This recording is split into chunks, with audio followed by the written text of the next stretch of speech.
That's an excellent example of what's called a crucial test, which is sort of the pinnacle of what science is all about. If we do a test and it doesn't agree with a particular theory that we have, that's problematic, but that doesn't mean that it refutes the theory, because if you were to refute the only theory that you have, where do you jump to? You don't have any alternative. If we were to do a scientific test tomorrow and it was inconsistent with the theory of general relativity, then what?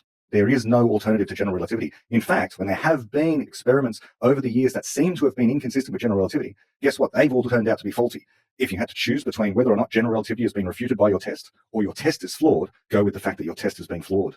In the case of Eddington's experiment, we had two viable theories for what gravity was. We had Newton's theory of universal gravitation on the one hand, and we had Einstein's general theory of relativity on the other. This experiment that you described of how much the light was bent during a solar eclipse, the correct way of describing what happened is not that we showed that general relativity was correct in some final sense, but rather we refuted Newton's theory of gravitation. Newton's theory was ruled out because it was inconsistent with the test, while general relativity was consistent with the test. This doesn't mean that general relativity is the final word in science. It means it is the best theory we have for now. And there's a whole bunch of reasons that we might think general relativity ultimately has to turn out false. We never have the final word. And that's a good thing. That's a really positive, optimistic thing, because it means we can keep on improving. We can keep on making progress, and we can keep on discovering new things. There is no end of science. The long thought about idea that so many have feared, that one day progress will come to a halt, that science will end. And in fact, we are at the beginning of infinity, and we will always be at the beginning of infinity, precisely because we can improve our ideas, because we're fallible human beings. So none of our theories are perfect, because we aren't. And our process by which we create knowledge isn't perfect either. It's error prone.